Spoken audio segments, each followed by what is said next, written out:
Dubai বা সংযুক্ত আরব আমিরাতের ভিসা নিয়ে আপনি যে খবরটি শুনেছেন সেটি 2026 সালের প্রবাসীদের জন্য অন্যতম বড় একটি সম্ভাবনা। বিশেষ করে ভিজিট ভিসা থেকে লেবার বা কাজের ভিসায় রূপান্তর করার সুযোগ নিয়ে অনেক জল্পনা কল্পনা চলছে। 2026 সালের বর্তমান পরিস্থিতি অনুযায়ী সঠিক আপডেটগুলো নিচে দেওয়া হলো।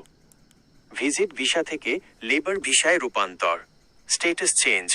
আরব আমিরাত সরকার 2026 সালে তাদের ইমিগ্রেশন ব্যবস্থায় বড় পরিবর্তন এনেছে। এখন কোনো ব্যক্তি ভিজিট ভিসায় গিয়ে যদি কাজ খুঁজে পান, তবে তাকে দেশ ত্যাগ না করেই ইন কান্ট্রি চেঞ্জ স্ট্যাটাস প্রক্রিয়ার মাধ্যমে সেটি কাজের ভিসায় রূপান্তর করার সুযোগ দেওয়া হচ্ছে। শর্ত: আপনার নিয়োগকর্তাকে মালিক অবশ্যই মোহারি থেকে কাজের অনুমতি ওয়ার্ক পারমিট নিতে হবে। সুবিধা: আগে ভিজিট ভিসা শেষ হলে দেশে ফিরে আসতে হতো, এখন সঠিক জব অফার লেটার থাকলে সরাসরি আমিরাতেই থেকে যাওয়া সম্ভব। 2. বাংলাদেশিদের জন্য লেবার বা কাজের ভিসা। বাংলাদেশিদের জন্য দুবাইয়ের কাজের ভিসা এখন পর্যায়ক্রমে খুলছে। High professional visa, engineer, IT specialist, doctor বা নার্সদের জন্য ভিসা কোনো বাধা ছাড়াই চালু আছে। লেবার বা সাধারণ কর্মী, সাধারণ লেবার ভিসার ক্ষেত্রে কোটা বা ক্যাটাগরি অনুযায়ী কিছু কড়াকড়ি থাকলেও গত কয়েক মাসের কূটনৈতিক আলোচনার পর 2026 সালের শুরু থেকে অনেক কোম্পানি নতুন করে বাংলাদেশিদের নিয়োগ দিতে শুরু করেছে। বিশেষ নিয়োগ: বর্তমানে দুবাইয়ের ট্যাক্সি ড্রাইভার, বাইক রাইডার এবং টেকনিশিয়ান পদে উল্লেখযোগ্য সংখ্যক বাংলাদেশি নিয়োগের খবর পাওয়া যাচ্ছে। 3.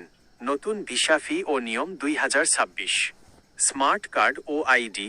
এখন ভিসা স্ট্যাম্পিংয়ের চেয়ে আমিরাত আইডি, এমিরেটস আইডি বা ডিজিটাল ভিসার ওপর বেশি গুরুত্ব দেওয়া হচ্ছে। ভিসার মেয়াদ: কাজের ভিসা সাধারণত 2 বছরের জন্য ইস্যু করা হচ্ছে। পাসপোর্ট মেয়াদ: আবেদন করার সময় পাসপোর্টের মেয়াদ অবশ্যই কমপক্ষে 6 মাস থাকতে হবে। আপনার জন্য জরুরি সতর্কতা: গুজব বনাম সত্য। অনেক ইউটিউব বা সোশ্যাল মিডিয়া চ্যানেল ভিউ বাড়ানোর জন্য গণহারে ভিসা খুলে গেছে বলে বিভ্রান্তি ছড়াতে পারে। সত্য হলো, ভিসা প্রক্রিয়া আগের চেয়ে সহজ হয়েছে ঠিকই, তবে সঠিক কোম্পানি এবং বৈধ নিয়োগপত্র ছাড়া কোনো লেনদেন করবেন না।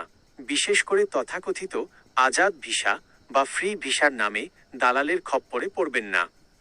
আপনি কি দুবাইয়ের বর্তমান ভিসা খরচ বা কোন কোন কোম্পানিতে বাংলাদেশিরা এখন বেশি সুযোগ পাচ্ছে তা জানতে চান?